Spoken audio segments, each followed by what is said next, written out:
So here we go again with RussiaGate being pushed on everybody. I have a new article here, and I'm going to break it down for you. And what I would do is, I just want everybody to keep an open mind as we go through all of this information. Because, you know, I do that when I read through all these articles on Russia and this RussiaGate stuff. I never go into reading the articles like, I'm going to come out proving the point that I already believed. No, I go into it with an open mind and I read it and I adjust my opinion accordingly. You know, I thought, and everybody knows this, that early on when Mueller was doing the investigation where it was mainly focused on treason and Trump being Putin's puppet, I thought this is a waste of time. This is ridiculous. But then, you know, however long into it, maybe a month into his investigation or something, there was an article in Bloomberg or Reuters, I don't remember, where they said, oh no, now Mueller has expanded the investigation and now it's about Trump's finances. And so it's about financial crimes and potential money laundering. And that's when I did a segment and I said, oh shit, now this investigation is serious. And now it's something I totally support. So, in other words, I'm making the point that you have to be open-minded when you read this stuff and just go where the evidence takes you. And then that's how I come to my conclusions.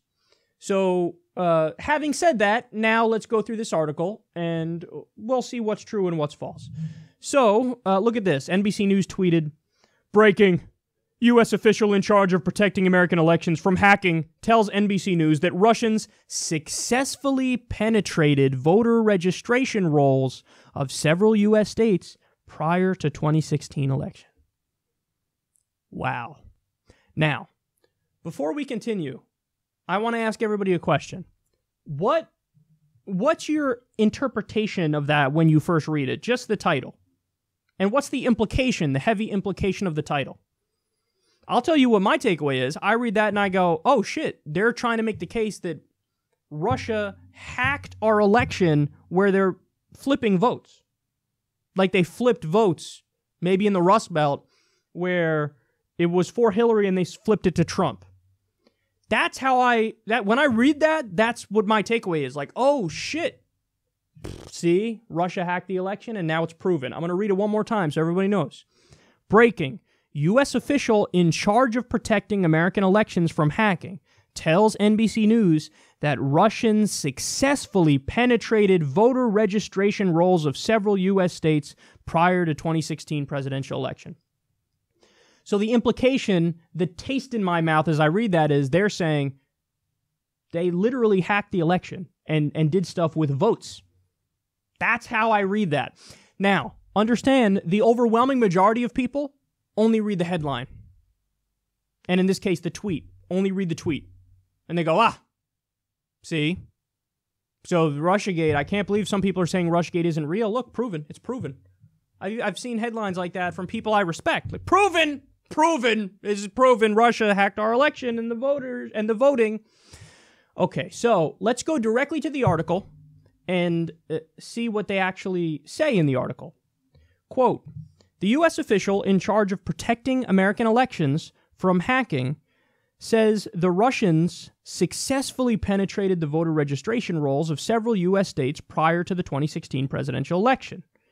In an exclusive interview with NBC News, Jeanette Monfra, the head of cybersecurity at the Department of Homeland Security, said she couldn't talk about classified information publicly, but in 2016, quote, we saw a targeting of 21 states and an exceptionally small number of them were actually successfully penetrated. Jay Johnson, who was DHS secretary during the Russian intrusion, said, quote, 2016 was a wake-up call, and now it's incumbent upon states and the feds to do something about it before our democracy is attacked again. We were able to determine that the scanning and probing of voter registration databases was coming from the Russian government. NBC News reported in September 2016 that more than 20 states had been targeted by the Russians. There is no evidence that any of the registration rolls were altered in any fashion, according to U.S. officials. Let me repeat that. There is no evidence that any of the registration rolls were altered in any fashion according to U.S. officials.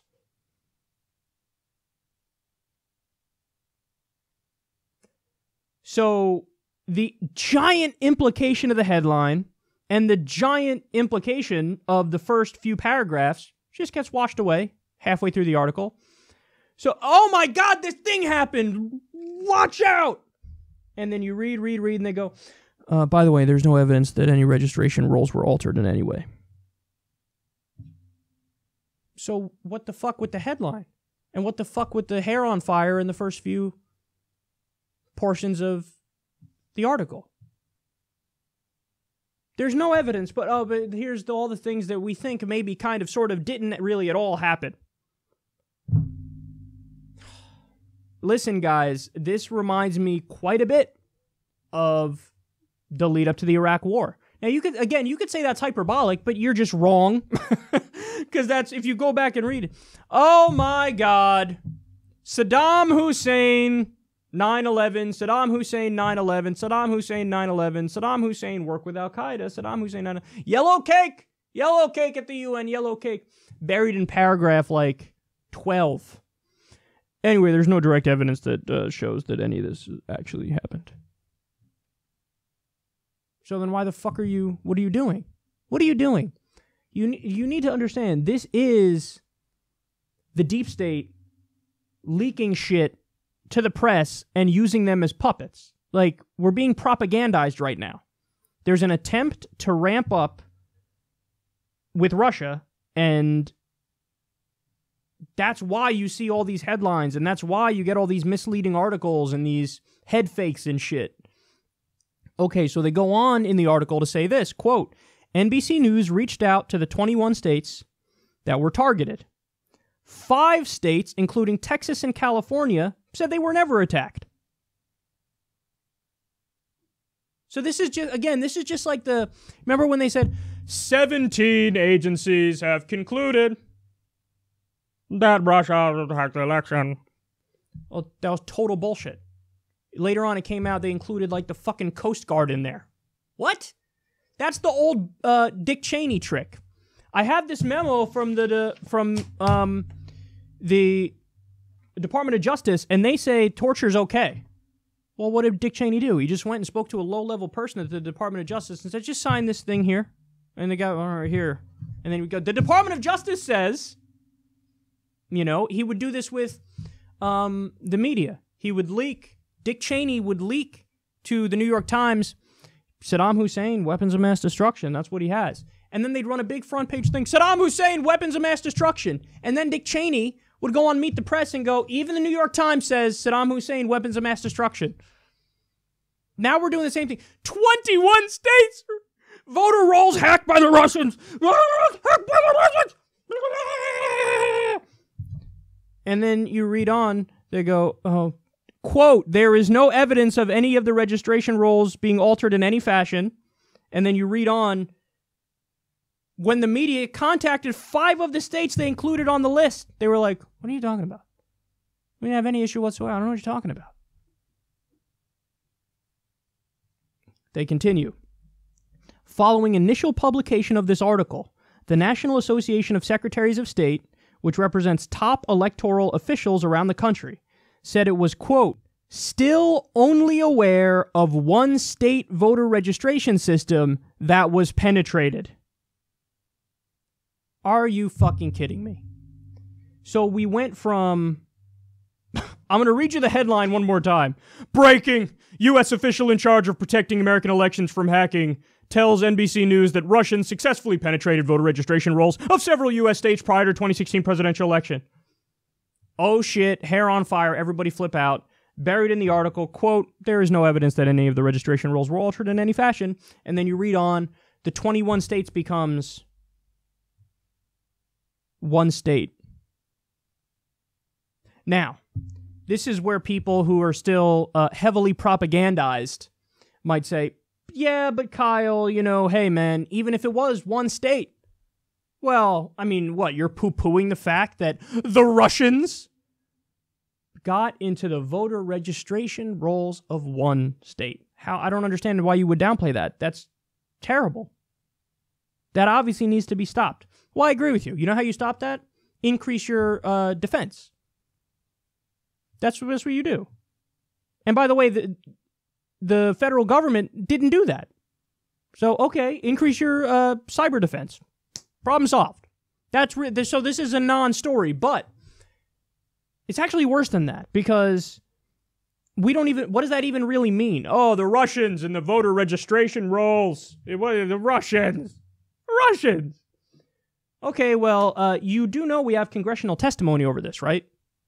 So we have a Department of Homeland Security official who testified in front of Congress and was asked all these questions.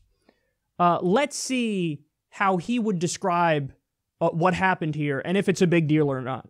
When you characterize these things as attacks, I think that is perhaps overstating what may have happened in the 21 states, as was mentioned over the course of the summer.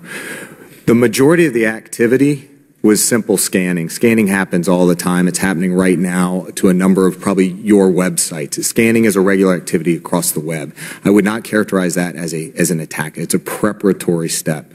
In terms of those scripts, there are two scripts. One script was provided to states that wanted additional information if they were included in that batch of 21.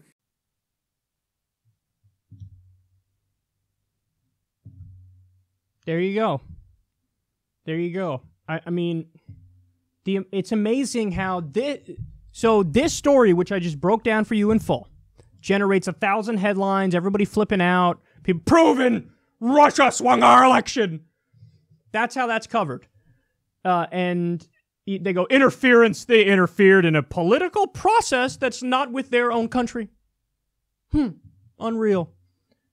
Meanwhile, we literally just covered a story last week or 2 weeks ago. Joe Biden was at the Council on Foreign Relations, and he was giving a speech. He was just casually talking. And he said,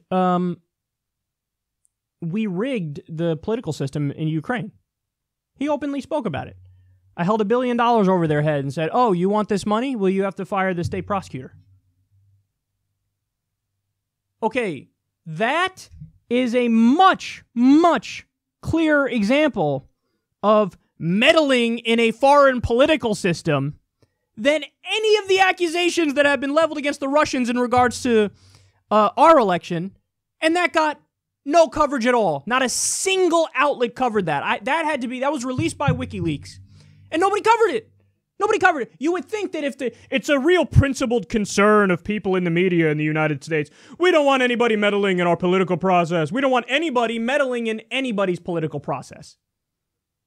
Well, for fuck's sake, Joe Biden was just bragging about meddling and rigging a system in Ukraine. You didn't find that interesting when you spent the last few months talking about, you're not allowed to meddle in political processes? Ah! And then not only that, you got Rex Tillerson casually floating, yeah, maybe we're going to go do a military coup of Venezuela. What? Now, you don't have to like the government of Venezuela, but they're not an imminent threat of attack against us. What, Venezuela is planning an attack against Nebraska? Is that what's happening? And we need to defend our nation by toppling the government? No. He's just like, hey, maybe we'll do a coup there and topple the government. You want to talk about meddling in a political process? How about overthrowing other fucking governments that have nothing to do with us? So it's just fucking spare me with the bullshit. This is all... It's become so comical and so over the top, and it's almost like the less that's there, the more hyperbolic the headline is. So I just need everybody to understand what's going on, man. And listen, again, because a lot of people take what I say on this issue and then they strawman me. So let me be crystal clear for the 1,000th time. I support Robert Mueller and his investigation. I like the fact that he knocked off Manafort and Flynn on financial crimes, and I think if he can get anybody in the administration, including Trump, on financial crimes, wonderful. That's great, because he's certainly a corrupt-ass businessman, and I'm not by any stretch of the imagination giving him a pass for his corruption. Of course not. I give no politicians a pass for their corruption. So by all means, do your thing, Robert Mueller. But just reel it in with the hysteria and the overreaching on this RussiaGate stuff, because it's fucking tiresome, and it's also dangerous. Because like I've explained in detail, the Democrats are now resisting from the right. Half the time the Democrats resist without resisting at all. They'll tell Russia, Russia, Russia, Russia, Russia, and then they give you no policies that they're in favor of in any realm. Okay? And then the other half the time it's resisting Trump from the right, where, oh my goodness, you know, Don, you should really be in Syria permanently. Well, he did do that now. Now he's in Syria permanently. I hope you're happy, Democrats. And no Democrats are resisting and saying, you shouldn't fucking be in Syria. They want him to be in Syria because Syria is Putin's ally, so hey, you're standing up to Putin by indefinitely militarily occupying Syria. That's the position of the Democrats now. The Democrats want to arm rebels in Ukraine now. The Democrats are for a NATO buildup on Russia's border. So they want Trump to be more and more hawkish to prove that he's not Putin's puppet. And then Trump acts more and more hawkish, and nobody's resisting and saying, hey, maybe stop escalating with another fucking nuclear power. So that's what we need to do. We need to resist from the left. I want our troops off of I want NATO troops off of Russia's border. I want to stop permanently militarily occupying Syria. I don't want to arm rebels in Ukraine. I want to do peace talks with Russia. I guess I'm a Putin puppet. So this is my concern on this issue, is that all you have is hawkish cries from the Democrats. It's really sad. Again, just a few days ago, maybe a week ago now, Russia and U.S. had planes that almost collided over the Black Sea. If those planes go down, what happens? What happens? That's dangerous, isn't it? So why the fuck are our planes by Russia's border in the Black Sea? Get them out of there, man. Not a single Democrat would say that. And if Trump did that, it would immediately be spun as, see, Putin's puppet. You don't want to permanently militarily occupy Syria? Putin's puppet. You don't want to fly our planes right by Russia's border? Putin's puppet. So now we're in a position where even if Trump does the right policies to de-escalate, that will be used as evidence of him being Putin's puppet.